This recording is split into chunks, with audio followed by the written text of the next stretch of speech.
The month of May ended up being another weak one for the Nasdaq 100 index, although we did see stock markets have a relatively strong finish over the last week or so. So, does this latest short-term run-in strength for the Nasdaq mean that sentiment is changing? Or actually, is it just another opportunity to sell short before the market turns down once again in June?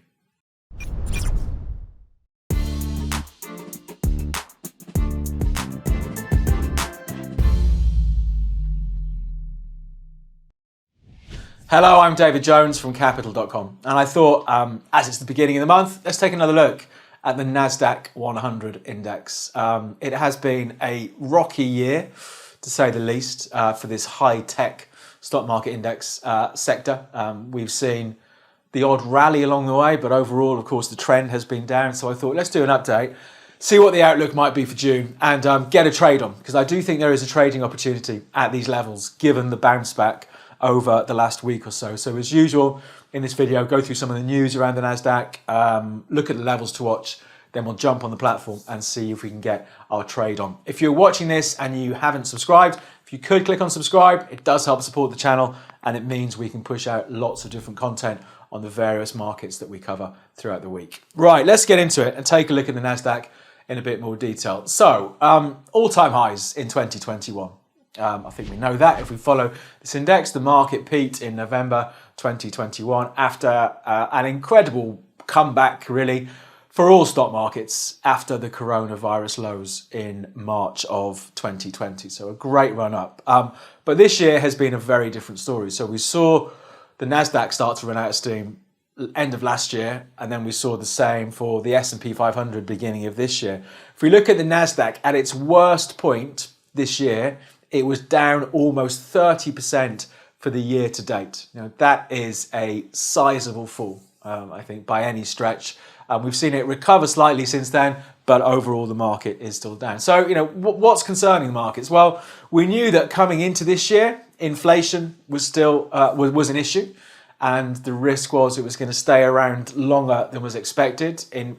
I'm sure we all know, as we get further and further into the year, inflation is still a major worry for many economies around the world. Central banks are raising rates, some more aggressive than others, to try and combat inflation. But I do think inflation is going to be a story for at least the rest of 2022. So again, that's one concern. Then, of course, there are geopolitical concerns. We have the Russian invasion of Ukraine. Clearly, that spooked markets or spooked investors when that happened. I think perhaps not so much at the moment, but the ramifications of that, what it means for example, European energy, there are still geopolitical worries for investors. So the bounce we've seen over the last week or so, which did start to run out of steam over recent days, is this the start of a recovery, or is it just another dead cat bounce? Another move where the market moves higher, we have a short-term rally, only for the market to turn lower still. I mean, for me, I know which way I'm leaning, and I know what my trade's going to be, which we'll do in a second. But first of all, let's look at some of the levels to watch. So on the upside, the highs from the end of May, 12,880. Then we've got the early May highs, 13,560. So this band of about 700 points that covers the highs from early May into late May. We'll see them on the chart in a second. On the downside, 12,000, perhaps psychological support. The low that we saw in May was 11,480. That's when the market was off 30% nearly for the year to date. But as usual, enough talk about these levels. Let's take a look on the chart and get our trade on. Okay, let's take a look at this Nasdaq. This is where we are. So the market goes from the lows in March 2020 to the highs in November 2021. And you can see really the direction of travel for the market since then. Let's zoom into this year. So this is where we are. So the market, the Nasdaq, ended last year around 16,300 and has been as low, briefly below 11,600 during May. And this is the bounce back we've had over the last seven days or so. So it has been, we've seen some strong up days. It's only brought us back to where the market was about 3 weeks ago. Let's take a look at the RSI down here. I don't think we're getting much from the RSI. The last time it was overbought was up here in March when the Nasdaq was at 15.2. That did a pretty good job of calling the top. Went oversold on the way down, as I often say, in strong trending markets. Like clearly the Nasdaq has been down over recent months. We can get a signal to go in the opposite direction too early. And we've definitely had that with the RSI. Eventually it came good and the market has pushed higher.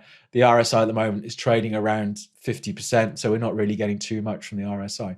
So for me, it's very much a price-driven, trend-driven trading idea at the moment. And the bit of the trend that I'm interested in is what's been going on since March. So for me, that trend is still down. I want to trade with the trend. We get rallies along the way, and these end up just being selling opportunities. So I'm going to treat this as just another selling opportunity, another rally that's going to run out of steam. The only question is, where does my stop loss go? Perhaps we'll have a look on the hourly chart, because this is just the last 2 months. Let's take a look on a shorter term chart. So here's the trend. Going back to the beginning of April, this trend line's done a really good job. The only question would be, I mean, you could argue to go long here because the market has broken out of that downtrend. So I can completely see, as usual, there's an argument for being a buyer or a seller. But for me, I am, for now, going to treat it as a false break, this breakout through the trend line. So I'm going to assume, okay, we've had a bit of a run in the market, but for me, the risk is that the market will drop back to where it was in May. So I want to sell short. So my only question is, well, where does my stop loss go? The closest I'd want my stop would be the other side of these highs from earlier in the week. So around about, well, 12,880 was the high. I could go 13,000 for a stop. I think that's not a bad level for a stop, actually. I might put it a little bit higher. I'll go 13.1. So I'll go 13,100 for a stop. So the stop loss is about 500 points away from where the market's trading now, but it's a volatile market. If I'm right on the direction of the trade, there's 1,000 points profit, I think, in this trade. So 500 risk for 1,000 points profit. It's not perfect, but it's a step in the right direction. So that for me is the trade, is to go short here with a stop at 13.1 and see if the downtrend in the market resumes. I think if the market does break out through 13,000, the risk is that actually this is a reversal and we could see further gains on the upside for the Nasdaq. But for now, I'm going to go with that trend, see if the trend resumes and see if we take a trip back down to those May lows. Let's set it up. Okay, I'm ready to go. So the market's trading at 12,628. I am going to sell 0.8 contracts where the market's trading now. I'm going to put a stop loss in at 13.1. So if the market blips higher from here, I'll come out of the trade. I'll assume that I'm wrong to go short. It's for the usual risk of around £300 on this position. That's it. Let's send the trade through. Let's sell short. So there we go. We're short the Nasdaq at 1627.7. Stop loss in place at 13.1. And I think it's going to be an interesting month. I think it's interesting to see, is what we saw at the end of May the start of a reversal, and perhaps an upside target for the Nasdaq is going to be a run back to the March highs at 15,200. It could happen. But for me, I'm still leaning towards the downtrend being in place unless we see a move higher from here. So I'm happy to be short. Really interesting month ahead. We'll see, and we'll do an update during June. That's it for this update for the Nasdaq. We'll see. So for me, I think it's too early to call the turn. Happy to be short. Let's see what happens. Let's see what happens in June. I think it's going to be another interesting month. It's been an interesting year so far for stock market indices. I think the risk is that sentiment is still nervous and bearish. Let's see what June brings. We'll do an update. But for now, from me, David Jones and Capital.com, we'll leave things there. Good luck with your trading. For more trading videos just like this, please subscribe to our channel.